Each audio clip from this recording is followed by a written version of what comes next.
Assalamualaikum warahmatullahi wabarakatuh. Nama saya Miftah Zara. Saya di sini dengan NIM 1807025052 akan menjelaskan tentang resiko dan manajemen resiko. Kita tahu, resiko itu sendiri tidak dapat dihindari dan selalu ada di berbagai kehidupan kita. Tetapi resiko itu dapat diminimalisir dengan cara bagaimana kita menangani resiko itu dengan baik dan sesuai dengan cara-cara atau ketentuan yang berlaku untuk meminimalisir resiko yang akan terjadi. Resiko selalu ada di berbagai aspek kehidupan dan di berbagai aktivitas yang ada, baik di masyarakat, organisasi, perusahaan, maupun individu diri sendiri. Mari kita bahas lebih lanjut apa itu resiko dan manajemen resiko. Stay tune. Menurut Bank Indonesia, resiko adalah kejadian potensial akibat terjadinya suatu peristiwa tertentu. Dalam konteks perbankan, resiko adalah kejadian potensial yang dapat diperkirakan maupun tidak dapat diperkirakan, yang akan berpengaruh terhadap pendapatan atau permodalan bank. Menurut Norken tahun 2015, resiko adalah faktor yang akan memberikan pengaruh buruk dan harus ditangani untuk tercapainya penyelesaian pekerjaan yang dibatasi oleh waktu, biaya, dan kualitas. Menurut Vegan, terdapat 3 pengertian resiko. Yang pertama, risk is chance of loss, atau resiko adalah peluang kerugian. Chance of loss di sini dimaksudkan untuk menunjukkan suatu keadaan di mana terdapat kerugian atau suatu kemungkinan kerugian. Yang kedua, risk is the possibility of loss, atau resiko adalah kemungkinan kerugian. Dan yang ketiga adalah risk is uncertainty, atau resiko adalah ketidakpastian. Resiko di atas menjelaskan bahwa resiko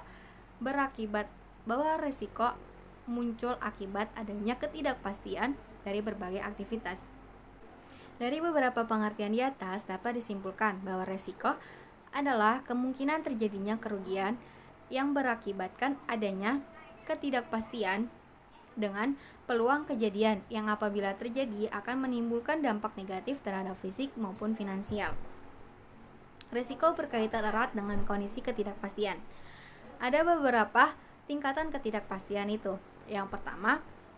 Tingkatan yang pertama adalah kondisi ketidakpastian sangat tinggi. Seperti contohnya, bumi mengitari matahari selama 360 hari.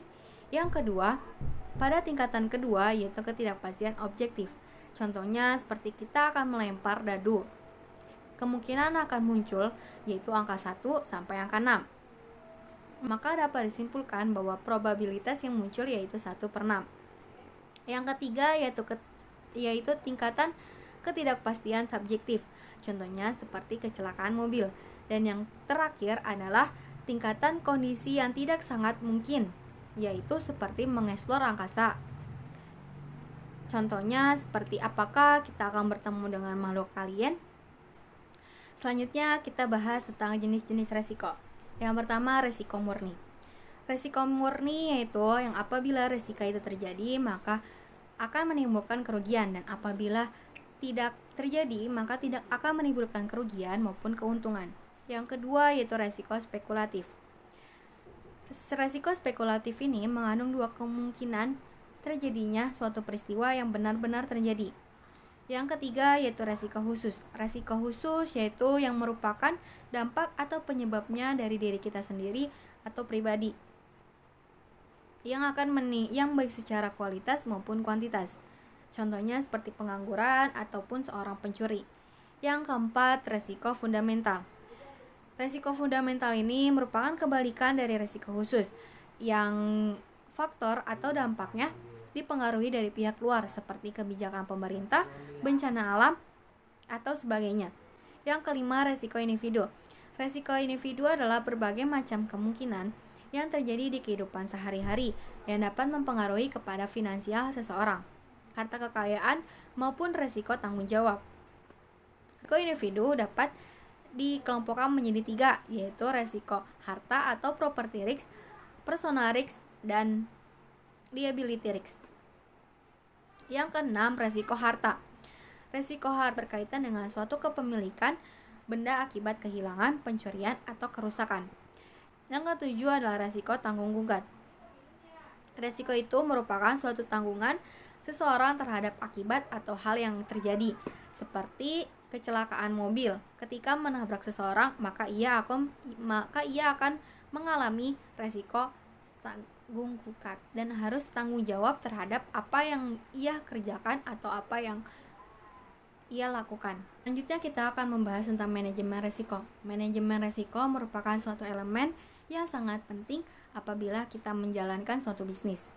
Sasaran utama dari manajemen resiko yaitu tercapainya suatu tujuan perusahaan dan melindungi perusahaan tersebut dari kerugian yang mungkin akan timbul. Pengertian manajemen resiko sangat luas yang berkaitan dengan resiko yang terjadi di dalam masyarakat yang berupa kehilangan jiwa, harta, maupun keuangan.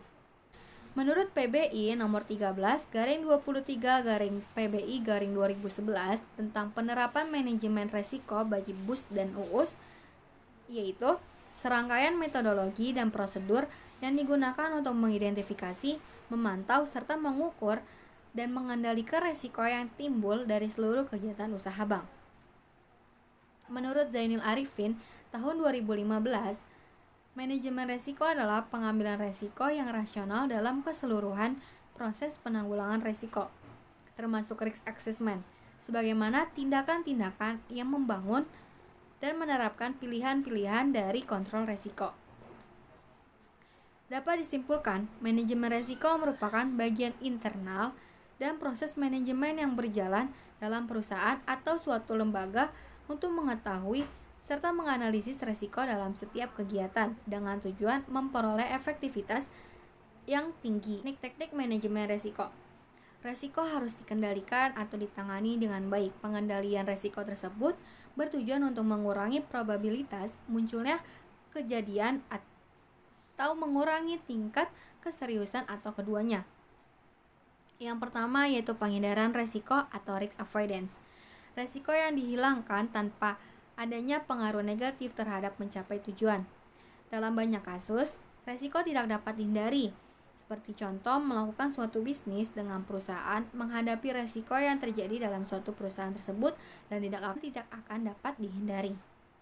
Yang kedua, penangguhan atau penahanan resiko. Alternatif lain yaitu dengan cara penahanan resiko yang muncul atau penangguhan resiko. Jika resiko benar-benar terjadi, maka suatu perusahaan harus menyediakan dana untuk menanggung resiko tersebut. Ketiga, pengalihan resiko atau risk transfer. Alternatif lain yaitu memindahkan resiko atau memberikan resiko tersebut kepada suatu pihak yang lebih baik dalam menangani resiko baik secara kualitas maupun secara ekonomi. Transfer tersebut dapat digunakan berbagai cara. Yang pertama adalah asuransi, metode yang sering dilakukan dalam mentransfer resiko. Asuransi merupakan kotak perjanjian antara yang diasuransikan dengan perusahaan yang asuransi, di mana penyedia asuransi memberikan kompensasi atas kerugian yang dialami pihak yang diasuransikan. Yang kedua adalah hedging atau lindung nilai, yaitu mentransfer resiko kepada pihak lain yang lebih baik dalam mengelola resiko tersebut. Yang ketiga, incorporate, yaitu membentuk perseorangan terbatas merupakan alternatif transfer resiko. Yang keempat yaitu pengurangan atau risk reduction. Risk reduction merupakan suatu metode yang mengurangi kemungkinan terjadinya suatu resiko ataupun mengurangi dampak kerusakan yang disebabkan akibat resiko tersebut. Yang kelima, risk deferral. Dampak suatu resiko tidak selalu konstan. Risk deferral merupakan suatu proyek sehingga probabilitas resiko sangat kecil atau sangat minim. Selanjutnya, langkah-langkah manajemen resiko. Untuk merealisasikan manajemen resiko secara komprehensif, ada beberapa tahapan dalam mengidentifikasi resiko tersebut. Yang pertama, identifikasi resiko. Mengidentifikasi setiap bentuk resiko yang dialami perusahaan dan yang mungkin akan dialami oleh perusahaan. Ada beberapa tekniknya, yaitu dengan menelusuri sumber resiko sampai terjadinya peristiwa yang tidak dikehendaki hingga menjadi penyebab suatu kejadian tersebut. Yang kedua, mengidentifikasi bentuk-bentuk resiko. Mengidentifikasi bentuk-bentuk resiko tersebut bisa berdasarkan beberapa aspek atau beberapa komponen, seperti ciri-ciri resiko atau faktor timbulnya resiko tersebut. Yang ketiga, pengukuran resiko. Pengukuran resiko dilakukan untuk mengetahui tingkat pentingnya resiko dan untuk memperoleh informasi guna menetapkan kombinasi peralatan manajemen resiko yang cocok untuk menanganinya. 4. Pengendalian resiko. Hal terpenting yaitu pengendalian resiko yang terjadi dengan baik, dengan benar, yang dapat mengurangi efek kerugian yang besar dari suatu resiko yang akan terjadi. Selanjutnya kita akan membahas manajemen resiko dalam perspektif Islam. Yang pertama yaitu pandangan Islam terhadap resiko. Tidak ada yang dapat memastikan apa yang akan dihasilkan dari setiap usaha manusia atau mengandung resiko. Terdapat dalam surat Al-Luqman ayat 34 sebagai berikut. Sesungguhnya Allah hanya pada sisinya sajalah pengetahuan tentang hari kiamat, dan dialah yang menurunkan hujan dan mengetahui apa yang ada di dalam rahim, dan tiada seorang pun yang dapat mengetahui dengan pasti apa yang akan diusahakan besok, dan tiada seorang pun juga yang dapat mengetahui di bumi manakah ia akan mati. Sesungguhnya Allah Maha mengetahui lagi Maha mengenal. Yang kedua, tentang pandangan Islam terhadap manajemen resiko.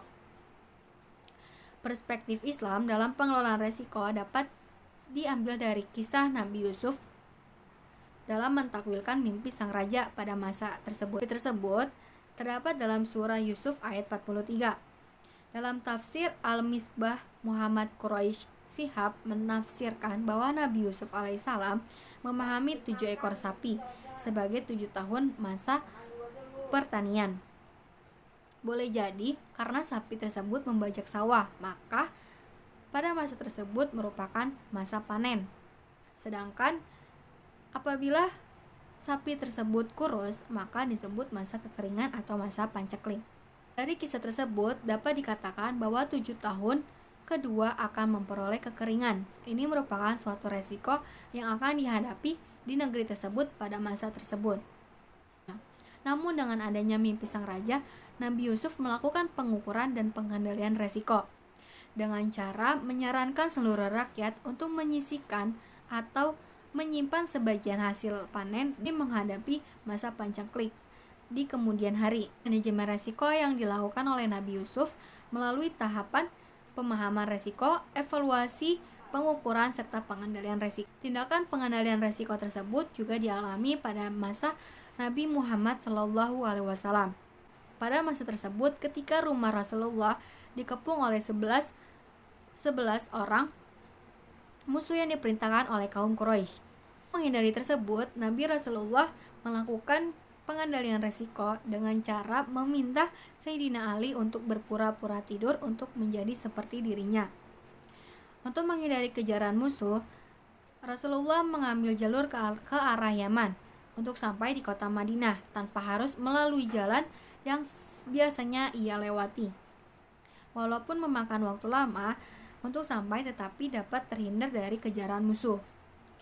Pada dasarnya, Allah SWT mengingatkan manusia atau masyarakat di mana ada kalanya ada situasi yang akan mengalami suatu kesulitan.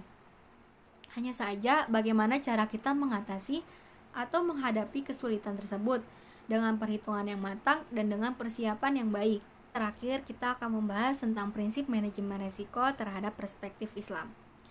Manajemen syariah memiliki karakteristik sebagai berikut. Yang pertama, teori manajemen syariah merupakan teori yang terikat, yang berhubungan dengan akhlak atau nilai etika sosial yang dipegang oleh masyarakat muslim.